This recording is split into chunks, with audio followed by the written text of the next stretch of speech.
kembali lagi di channel tergantung, terkece, terhebat, terheboh. Bukan ya? Bukan. Itu apa? Bukan. Itu aha. Aha. Sorry, salah. Aha. Kembali Bukan. lagi di channel Bukan. United Millennial.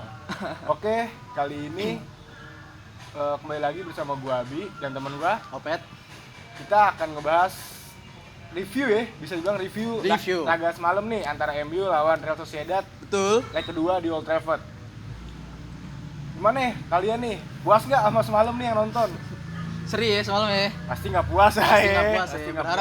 Berharap menang ya sebenarnya. Pasti berharap menang. Tapi ya di balik berharap kita menang tuh pasti ada satu hikmah, ada satu positif yang bisa kita ambil. Iya sih benar. Oke, langsung aja kita masuk ke reviewnya nih. Gimana Pet, menurut lu semalam tuh gimana tuh? Semalam menurut gue overall sih United main bagus ya di babak pertama sebelum Bruno diganti lah. Di babak pertama itu semalam gue nonton ada 3 peluang emas sebenarnya. Yang pertama syutingan Martial, terus kedua Bruno yang kena mistar. Bruno itu benar-benar definisi nggak hoki ya. Iya, Bruno, itu benar-benar nggak hoki. Sama satu lagi itu siapa ya? Daniel James kalau nggak salah. Daniel James kalau nggak salah. Tapi sebenarnya nggak bagus-bagus amat juga ya di 20 menit pertama. United tuh terserang terus sama Real Sociedad. Ya, berarti sesuai prediksi kita dong. Iya. Ya kan, awal-awal. Kayak sesuai prediksi kita kemarin. Real Sociedad juga menekan United ke pertandingan tadi gitu ya kan, sampai ya itu ada penalti si Daniel James. Nah, itu salah dia. Kalau menurut gue dia nggak bisa ngerem. Dia nggak bisa ngerem. Terlalu cepat. Ya, terlalu semangat. Pinter juga sih itu apa namanya strikernya si. Pinter dia kayak nunggu gitu kan. Iya, dia sengaja naruh kaki. Iya, karena dia udah tahu pasti Daniel James kan bakalan ngejar. Padahal itu sebenarnya seharusnya sih menurut gua Dan James nggak perlu terlalu menekan dia banget, karena bukan nggak perlu sih, kalau menurut gua lebih kayak dia lebih bisa pinter aja gitu. Iya, karena di posisinya dia tuh nggak ngepas kalau untuk nge-blocking bola itu ya kan. Alhasil ya dia pinter, strikernya naruh kaki, ya udah penalti. Ya kalau dari starting line up sih ada beberapa di luar prediksi kita ya. Iya. Kayak kita kemarin prediksi Maguire main, ternyata Maguire nggak main. Lindelof sama Bailey. Yang main Lindelof sama Bailey. Solid kok mereka, solid banget. Kalau dari statistik ya yang kita lihat ya. Solid, dari permainan juga gue lihat di babak pertama juga solid. Terus Bailey itu 100% duel aerial walls loh dia. Iya, sama Lindelof juga 100% tackles. Lindelof cuma kasih tau gua not bad lah, tapi dia 75% dia. Tapi di babak pertama setelah yang itu tadi penalti yang Oyarzabal mencoba. Oh, dia mungkin role modelnya tuh Bruno dia. Tapi dan kan Jorginho. Alhasil kemampuannya belum sampai sana, dia mencoba-coba seperti Bruno. Itu dalam hati Bruno pasti ketawa itu menurut gue. Makanya buat para pandit-pandit, buat para orang-orang yang menghina Penaldes, itu kalian tahu kan sendiri kan, penalti itu nggak segampang yang kalian lihat. Butuh ketenangan, butuh feeling, semua segala macam. Sama kalau dari babak kedua nih, gimana menurut lu, Pet? Taruh babak pertama dulu, gue masih tadi mau ngomongin babak pertama. Belum kelar ya menurut lu ya? Setelah 3 menit sampai 5 menit itu penalti Oyarzabal nggak masuk. Ada peluang emas lagi tuh Real Sociedad, tapi untungnya di clearance sama Lindelof yang dari sisi kanannya MU tuh. Alexander Isak bukan di crossing sama Oyarzabal, di crossing ke tengah. Iya. Untung itu ada Lindelof tuh, kalau nggak ada Lindelof itu pasti 1-0 ketinggalan United. Ini out of topic coba ya. Lu tau ini kan Alexander Isak kan, saya kira Real Sociedad kan. Itu menurut gua itu mukanya cocok banget dijadiin muka kartun. Lu perhatiin enggak? Kartun apaan? Iya, kartun apa aja. Mukanya tuh muka kartun. Cocok lah pokoknya. Nah, itu aja gue coba pegang itu. Soalnya lucu mukanya dia. Bener-bener muka kartun dia. Jangan rasis gitu dong. Kan enggak kartun. Iya sih kartun, tapi kan enggak rasis. Orang misalkan kartun. Karena mukanya bagus, kan? Gitu. Bukan rasis. Multi talent gitu mukanya. Mukanya tuh bagus. Gue suka gitu. Terus babak kedua gimana menurut lo kalau babak kedua? Babak kedua yang gue inget itu salah satunya gol Tuan JB yang dianulir. Iya. Tuan JB gantiin Fred ya? Tuanzebe gantiin Fred. Dia main di berarti di midfielder ya jadinya holding terus dia AWB diganti sama Brandon Williams. Williams. Dia sesuai prediksi kita kemarin kan. AWB ganti Terus Williams. Bruno digantiin Rashford. Sortayer ganti Dan James. Greenwood Diallo. diganti sama Diallo. Ya sih itu kalau misalkan Lindelof nggak ngelanggar pemain Real Sociedad sih menurut gua itu bisa jadi moral lagi tuh, pembalikan moral buat Tuanzebe. Jadi inget Cantona nggak sih? Cantona nggak sih kayak gitu mah kungfu itu. Ya itu menurut lu pelanggaran nggak sih itu? Gitu. Menurut gua ya jelas pelanggaran. Pelanggaran itu jelas banget. Itu kencang banget itu. Soalnya kalau menurut gua juga pemain Sociedad ini dia juga nggak ada ibaratnya buat saling rebut bola gitu loh. Iya. Posisinya diem. Dia nggak ada loncat, nggak ada apa-apa. Nggak apa, ditubruk lah. Dicuruk lah Lindelof. Dengkul, Pet. Dengkul Wah, itu pala itu. Sini. Dengkul. Iya, itu saking kencengnya itu. Iya, sebenarnya bahaya juga sih orang. Bahaya. Udah tinggi banget Lindelof loncatnya kan. Dan kalau menurut gue itu harusnya nggak kartu kuning ya. Itu udah area kepala lompat begitu mungkin bisa kartu merah. Tapi kan balik lagi itu kan faktor ketidaksengajaan sih ya sebenarnya. Karena kan sebenarnya itu duel bola atas. Benar. Ya kan? Nggak ada faktor kesengajaan juga. Dan menurut gue itu ya apesnya di Tuanzebe sih ibaratnya kan. Iya. Kayak dia tuh udah, dan yang gue bilang kemarin tuh, yang kayak gue review laga kemarin Tuanzebe ini kayak ibaratnya butuh faktor X. Nah sebenarnya tuh semalam tuh ketika dia golin tuh dia bisa jadi faktor X dia loh. Bisa buat jadi bahan dia. Iya, buat spek dia kan. Bener. Tapi kok Martial kok nggak ini ya? Martial. Enggak, tapi semalam ya di babak pertama not bad loh dia, tapi mainnya not bad loh. Lumayan mau lari loh. Lumayan loh dia. Iya, kan yang tadi gue bilang, shot on target pertama United kalau nggak salah itu Martial. Iya, Martial. Itu pas di menit-menit awal kan, 10 bagus menit, loh semalam, nggak jelek ya maksudnya biasa ya. Masih mau lari gitu walaupun Iya. ada jogging-joggingnya ya, tapi dia seenggaknya mau lari. Ya kan kayak pandit-pandit bilang dia orangnya kemudian kadang dia tergantung ngepres. dia maunya gimana aja. Nah iya nggak apa-apa lah kita kalau kasih misalkan dia ini aja. kalau di PES lagi merah ya bagus dia. Kalau lagi ungu, waduh, ya jogging aja. skip lah ya. Biasanya sih ungu mulu kalau nggak biru ya. Merahnya jarang ya.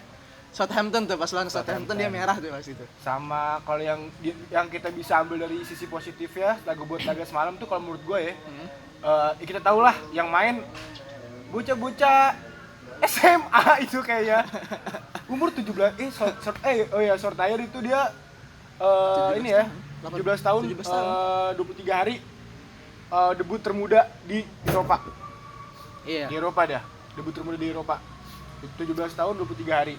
Tapi ya balik lagi butuh proses untuk Sortayer kan. Pas kemarin dia debut lawan Newcastle kan Newcastle dia debut kan, dia di menit-menit terakhir kan dia bilang juga masih gugup ya kan. Mainnya masih gugup.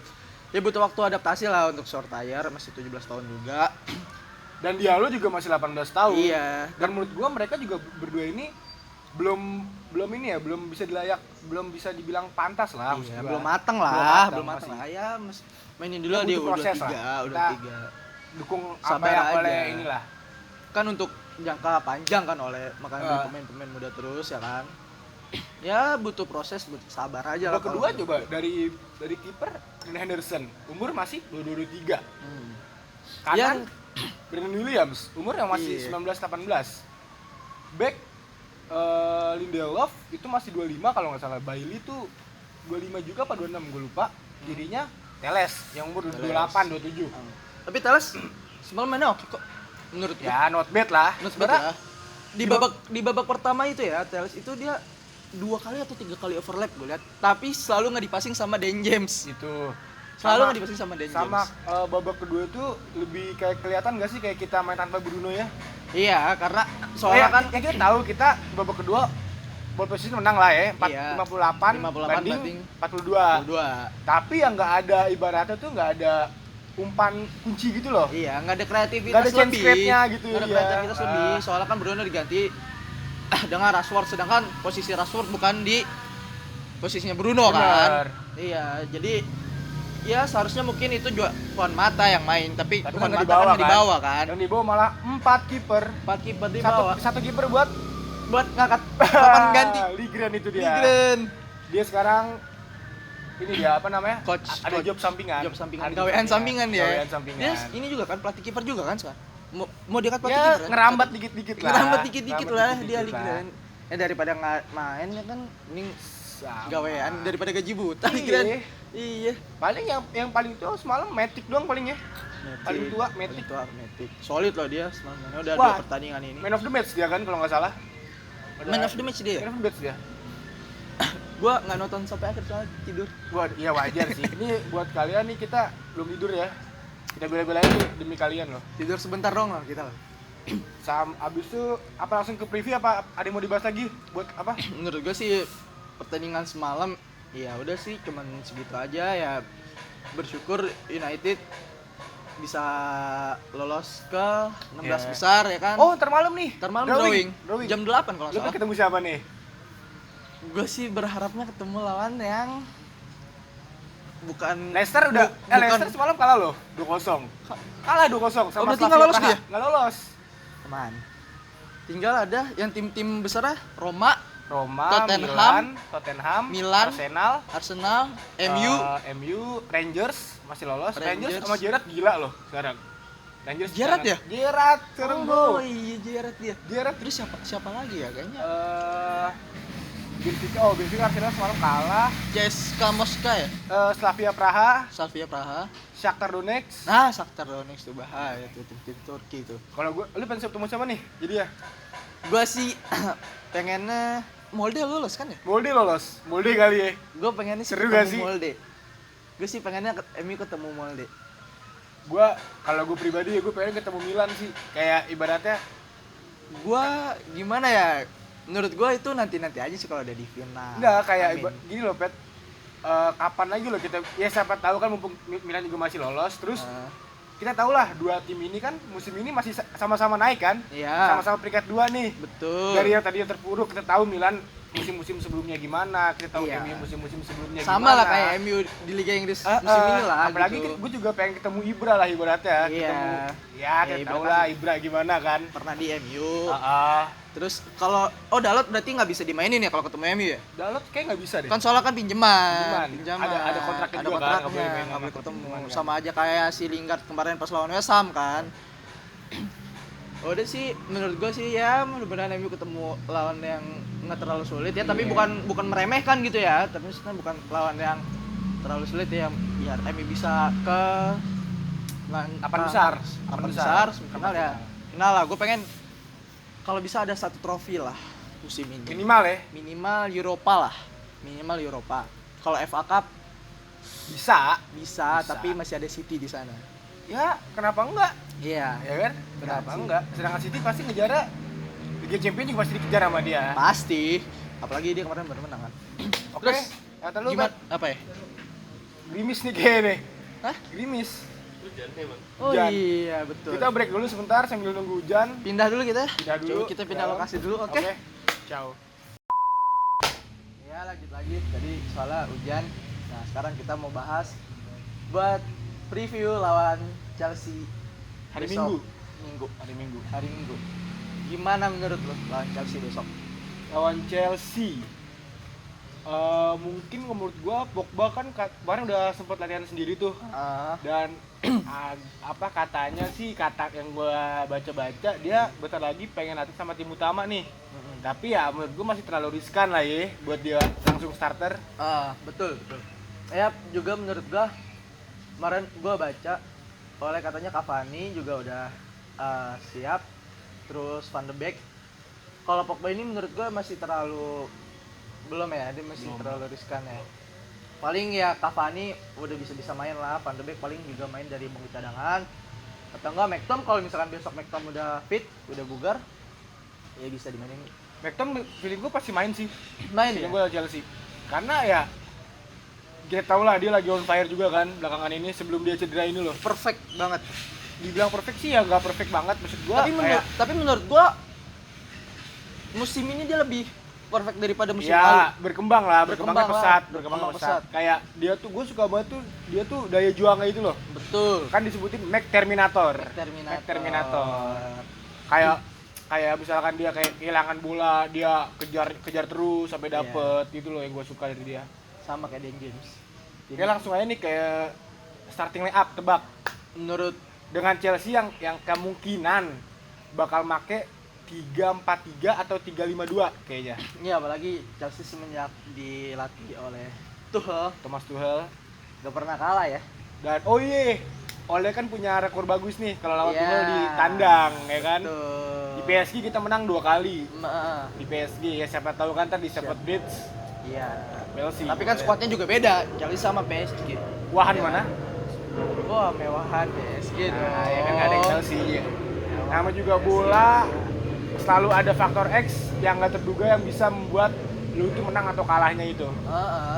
Ya, semoga menang lah MU. Amin, Maksudnya amin. Menjaga selisih poin dengan City ya kan. Kalau misalkan emang masih mau bersaing untuk gelar Juara Liga Inggris.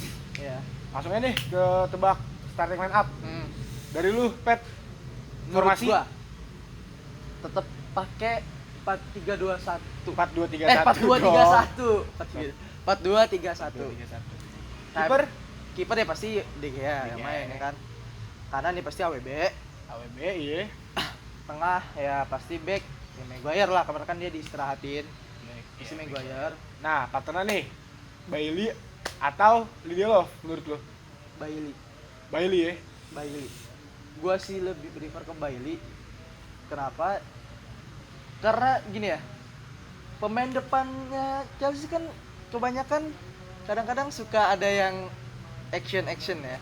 Action riskan yang untuk gesek voucher kadang-kadang kan menurut gua ya. Itu nggak tahu sih. Iya. Dan tipikalnya juga pemain cepat kan. Werner, terus Hudson Odoi di kanan. Kai Havertz juga pemain yang menurut gua yang lumayan cepet lah. Enggak ya, karena mungkin kalau menurut gua karena langkahnya karena dia tinggi Iya, jadi terus cepet. ada Mason Mount, Terus siapa depannya? Tammy Abraham. Ya, Tammy Tammy Abraham. Abraham. Kalau misalkan dipartnerin dengan Pulisic, jangan lupa Pulisic. Nah, Pulisic larinya. Christian Pulisic. Edan. Kalau misalkan dipartnerin sama Bailey bisa lari masih ya. Bisa lah, bisa. Bailey masih bisa lari dan dia punya ketenangan yang oke loh. Ya, tapi kayak penyakitnya dia reckless. Iya sih. Reckless sih menurut gua. Reckless tapi dia berani untuk ngeblok dibanding Lindelof. Dia tuh berani ngambil resiko. Berani ngambil resiko. Enggak main aman. Itu yang dibutuhin United. Kalau misalkan United diserang atau ada kemelut di depan gawang ya kan, itu yang dibutuhin United sebenarnya, orang yang berani bisa ngeblok segala macam itu ya Bailey lah menurut gua dibanding sama Lindelof gitu ya kan. Kalau Lindelof kan emang dia bagus untuk build dari bawah ya kan. Menurut gua emang dia ya oke. Ya Lindelof tuh tipe sama Maguire menurut gua. Tipe. Tapi kalau misalkan dia diduetin sedangkan pemain depannya Chelsea ya cepat-cepat juga larinya, ya menurut gua bisa bahaya kalau MU kena counter gitu loh. Karena kita tahu juga Bailey itu bola-bola atas itu juga lumayan kuat. Lumayan ya. Dan tackle-tackle-nya dia juga oke. Dan kalaupun dia dua sama Giroud ya kita masih bisa bisa nutup lah ibaratnya. Kalau Lindelof tuh sama Giroud ya diayam-ayamin lah kayaknya. Dan Bailey juga tackle-nya juga selalu oke kok menurut gua, maksudnya. Enggak selalu tapi oke. Iya, tapi oke. Maksudnya ya enggak kalau Lindelof kan kayaknya terlalu jarang banget untuk ngambil resiko. Dia main aman terus. Main aman dia orangnya. Ya kalau misalkan Maguire kan suka panikan tuh ya kan di belakang. Enggak panik, dia justru tenang loh, Pet. Dia tuh kan emang ball playing defender kan tipenya kan. Justru kalau menurut gue tuh dia tuh tenang. Tapi gitu menurut gua kalau misalkan dia dipasangin sama Lindelof, ya karena mereka setipe. Jadi enggak ada. Iya, makanya jadi enggak ada yang tipe dobrak gitu. Ada yang bisa nge-backup. Jadinya dari antara dia berdua tuh kadang-kadang suka nggak tenang, suka panik. Makanya kalau misalkan ada Bailey nih, kalau misalkan dipartain sama Maguire, Maguire bisa ngambil rada ke depan kan. Maguire sekarang suka ke depan terus tuh ya. Berasa gelandang dia kadang-kadang. Terus ya udah, jadi ada yang bisa nge-backup si si Maguire itu di belakang. Ada Bailey di tengah. Ya kalaupun Maguire kan dia suka ibaratnya Maguire itu suka maju gitu ke depan kan buat bantu serangan kan. Setidaknya ada yang nge-backup di belakang gitu loh. Kayak tadi barusan gue bilang. Oke, kiri pasti Luke Shaw ya. Udah pasti. Lu dua gelandang pivot. Kalau ada McTominay, Fred ya. Kalau McTominay belum fit, Matic sama Fred lagi. Kanan, tapi kalau menurut gue ya, kalau berkaca dari semalam Ole berani mainin Matic full dengan apa namanya, dengan kita tahu usia Matic yang udah berumur, ya bisa dibilang tua lah. Oleh nggak pasti udah tahu rencana buat di Chelsea itu pasti mainin McTom kalau menurut gua, karena dia nggak mungkin mainin Matic full dengan umur yang segitu, sedangkan jeda cuma 3 hari kurang itu udah lawan Chelsea. Iya, bisa. Resiko banget. Resiko. Ya mungkin kalau ya tadi McTom gua bilang sih main. Kalau misalkan memang McTom fit bisa main lawan Chelsea, ya pasti main sama Fred. Depan pasti Bruno, depan IMF. IMF-nya pasti Bruno. Siapa lagi gitu ya kan? Dan kita tahu sendiri semalam MU tanpa Bruno Iya. Nggak ada serangan yang berarti lah ibaratnya bisa dibilang. Iya, sama kayak musim lalu lah, lah. sama kayak musim lalu ya, sama kayak gitu. Kiri Rashford. Kiri gua Rashford. Kanan gua dan James. Nggak Greenwood berarti? Enggak, Greenwood ditaruh tengah. Atau enggak Cavani, kalau Cavani udah fit. Kalau menurut gua ya, kalau Greenwood taruh tengah tuh kayak agak apa, kita tahu lah back ke Chelsea. Badannya kayak tipe Zouma, Rudiger, apalagi dia main 3 back. Azpilicueta, misalkan ditaruh di CB, Thiago Silva misalkan, bisa jadi kayak Anders Christensen itu kayak belum apa ya, kalau dia nggak punya balance yang bagus menurut gue gitu. Finishing sih oke banget menurut gua. Tapi kalau misalkan udah diadu fisik pasti kalah dengan tipe Aymar Rudiger. Tapi menurut gua back yang punya tipe-tipe yang badan seperti itu, Greenwood kan punya kecepatan nih. Ya kan? Greenwood punya kecepatan nih. Jadi bisa manfaatin kecepatannya itu buat ngelewatin. Ya bisa, tapi dengan pemain usia belakangnya. apa dengan usia dia yang sekarang udah matang, dengan dia bisa ngambil suatu keputusan dengan cepat, kan kita nggak tahu gitu kan. Iya, karena kita juga nggak ada yang tahu ya kan? Tapi kalau oleh mau main aman ya main Cavani yang udah kita tahu pengalamannya gimana. Misalkan Cavani udah fit sih menurut gue ya pasti Cavani. Mau siapa lagi Martial? gitu kan? Menurut gue Martial kan kemarin main full ya. Menurut gue dia bakal paling main dari cadangan. Dan kalau menurut gue nggak bisa jadi dia nggak main di striker sentral, bisa jadi di sayap. Mungkin gantiin Rashford, bisa jadi Rashford taruh di tengah. Mungkin gantiin, tapi nggak mungkin sih. Greenwood. Semua dari musim ini gue lihat pasti Martial ditaruh di tengah. Iya. Rashford kan digeser ke kiri ya kan. Kalaupun gantiin ada Cavani, Martial yang kanan. Iya. Kalau nggak Rashford yang kanan. Bisa jadi satu opsi lagi. Strikernya dipasang Rashford, di kirinya dan James, di kanannya Juan Mata. Juan Mata kan yang dibawa semalam. Ya kan? Nggak dimainin semalam. Bisa jadi Juan Mata disiapin lawan Chelsea. Ya karena 3 minggu ini tuh abis lawan Chelsea berat semua MU lawannya. Lawan siapa ya abis? Nih kita lihat. Pokoknya lawan City. Pokoknya itu. Abis lawan Chelsea itu gue lupa lawan siapa lagi, bisa lawan City. Berat. Chelsea. Minggu kita lawan Chelsea. Crystal Palace. Oh iya, Crystal Palace. Ya kan? Main di Selhurst Park. Kita kalah. Yang kita tahu agak susah. Kita kalah. Laga pertama lawan Crystal Palace 3-1 ya kan? Tapi kita juga kalau main di Selhurst Park itu agak susah loh, Pet. Kalau kalian ingat itu zaman Mourinho, kita ketinggalan 2-0 dulu, terus kita comeback di menit akhir dengan gol Matic dari luar kotak penalti. Iya itu. Wah, itu menangnya gila-gila susah. Sama yang musim lalu 2 gol dari MU sama Rashford sama Martial itu lumayan susah loh golinnya loh. Berarti karena solid juga pertahanan ini kan. Karena gini, MU kalau lawan tim-tim di bawah, di papan tengah ke bawah benar. Ya kadang-kadang gitu.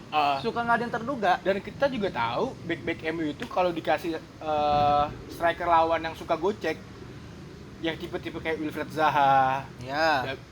Kalau kita lawan Southampton kemarin ada Adama Traore. Ada Pedro Neto juga. Terus di siapa lagi? Di City ada Sterling.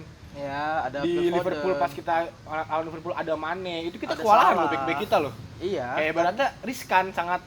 Ya deg-degan tuh berasa lah. Iya, karena back kita nggak ada yang cepet gitu loh. Nggak ada yang cepet. Makanya tadi kenapa gue bilang MU butuh back yang tipe-tipe kayak Bailey, yaitu dia Bailey kan masih ada larinya lah menurut gua dibanding sama Maguire sama Lindelof ya kan. Wan Bissaka bisa juga nutup, tapi kan kadang dia terlalu di kanan kan, nggak terlalu ke tengah. Ya makanya menurut gua United harus beli back lagi satu yang model tipe sama Bailey. Kita bahas rumah transfer. konten-konten rumah transfer ada lagi ntar. Ada lagi nanti kita Sama tapi aja. Kenapa gue mikir lawan Chelsea MU bakal pakai formasi 4-4-2 diamond. Bisa mungkinan. Karena yang kita tahu musim ini MU kalau lawan tim-tim Big Six terutama itu pakai formasi 4-4-2 diamond. Contoh kalau City, Liverpool, terus lawan Chelsea waktu itu. Iya, pertama juga kalau United pakai 4-4 diamond.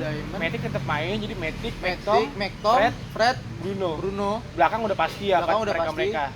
Depan ya bisa jadi depan gua Cavani sama Rashford. Bisa Iya. kemungkinan itu sih. Kalau misalkan dia pakai 4-4-2 diamond. 4-2 diamond. Ya pokoknya kita di Liga Inggris ini selama 3 minggu ya. Kalau nggak salah 3 minggu 2 minggu ini kan Crystal Palace habis lawan Chelsea. Habis itu ketemu City. Habis itu ketemu West Ham. Terus itu Leicester City. Gitu jadinya. Semoga aja ini menang lah besok lawan Chelsea. Mungkin gitu ya kali preview buat lawan Chelsea kali ya. Tebak skor nih, Bet. Menurut lu berapa? Nggak banyak sih menurut gua. 2-1. Menang MU. Menang MU. Gua 1-0 MU menang. Menang MU. Oke, mungkin itu review pertandingan semalam sama preview buat lawan Chelsea dari kita. Jangan lupa, apa Bet? Subscribe, like, komen dan nyalain loncengnya biar ada notifikasi dari kita biar langsung ditonton. Oke. Yuk. Bye. Bye.